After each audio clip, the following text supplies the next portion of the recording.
Drugs case में अभिनेत्री दीपिका पादुकोण को लेकर नया खुलासा हुआ है। 2017 के जिस व्हाट्सएप ग्रुप में दीपिका ने हैश और माल है क्या का जिक्र किया था, उस ग्रुप की एडमिन वो खुद थी।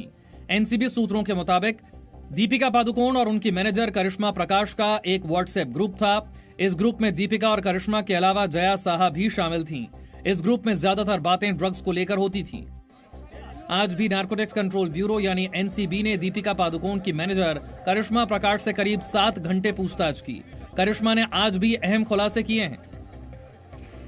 कल अभिनेत्री दीपिका पादुकोण, श्रद्धा कपूर और सारा अली खान एनसीबी के दफ्तर में ड्रग्स केस पर अपनी सफाई देने पहुंचेंगी। दीपिका पादुकोण से पहले आज पूछताछ की जानी थी, लेकिन कोविड टेस्ट नहीं हो पाने की वजह से दीपिका से अब कल पूछताछ की जाएगी। दीपिका और करिश्मा से आमने सामने बैठाकर पूछताछ हो सकती है। शिवसेना प्रवक्ता संजय राउत ने एनसीबी की जांच पर सवाल उठाए हैं। पण आता सुशांत सिंग राजपूत प्रकरणामध्ये सीबीआयला काय हाताशी लागत नाही, हे झाल्यावरती एनसीबीचा तपास सुरू असेल। मला असं वाटतं तपास होणं गरजेचं आहे, म्हणजे एकदा त्यांना का असेल ते खत्म करू। एनसीबी ने आज अभिनेत्री रकुलप्रीत सिंह से पूछताछ की। एनसीबी के अधिकारियों ने रकुल से करीब 4 घंटे तक सवाल जवाब किए।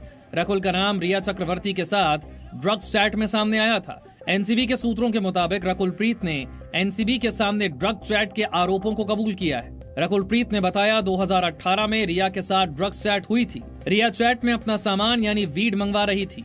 रकुल ने बताया रिया का सामान यानी ड्रग्स मेरे घर पर था। रकुलप्रीत ने एनसीबी के सामने इस बात से इनकार किया कि उन्होंने ड्रग्स ली है। रिया शोविक के जरिए ड्रग्स खरीदकर सुशांत को देती थी। इसके अलावा करण जौहर के प्रोडक्शन हाउस धर्मा प्रोडक्शन से जुड़े डायरेक्टर क्षितिज प्रसाद और धर्मा प्रोडक्शन के एक और असिस्टेंट डायरेक्टर अनुभव चोपड़ा से भी एनसीबी ने पूछताछ की है। एनसीबी की मुंबई यूनिट ने क्षितिज के घर से गांजा भी बरामद किया है। आज बिहार विधानसभा चुनाव की तारीखों का ऐलान हो गया। चुनाव आयोग ने 3 चरणों में बिहार की 243 विधानसभा सीटों पर चुनाव करवाने की घोषणा की है। पहले चरण की वोटिंग 28 अक्टूबर को 71 सीटों पर होगी। 3 नवंबर को दूसरे चरण की वोटिंग 94 सीटों पर होगी और आखिर में 7 नवंबर को 78 सीटों पर वोट पड़ेंगे। वोटों की गिनती 10 नवंबर को होगी। Door-to-door campaigning has been restricted to 5 persons, including the candidate.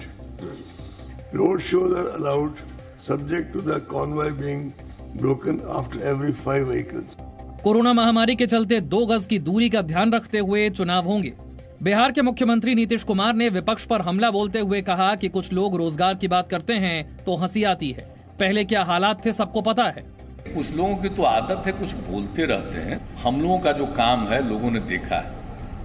भाई हम काम करते हैं, हम कहाँ बिना मतलब किसी के साथ उलझते हैं। हमको जाना रहता, हम लोगों के बीच में जाते हैं और सीधे उनके साथ संवाद स्थापित करते हैं और काम करते हैं। प्रधानमंत्री मोदी कल संयुक्त राष्ट्र महासभा के 75वें सत्र में आम सभा को संबोधित करेंगे। कोरोना महामारी की वजह से वीडियो कॉन्फ्रेंसिंग के जरिए कल शाम करीब 6:30 बजे प्रधानमंत्री मोदी का संबोधन होगा। प्रधानमंत्री मोदी का सुरक्षा परिषद यानी यूएनएससी में स्थायी सदस्यता के लिए भारत की दावेदारी पर विशेष जोर होगा। साथ ही आतंकवाद के खिलाफ ठोस कार्रवाई में संयुक्त राष्ट्र संघ की भूमिका पर भी चर्चा कर सकते हैं।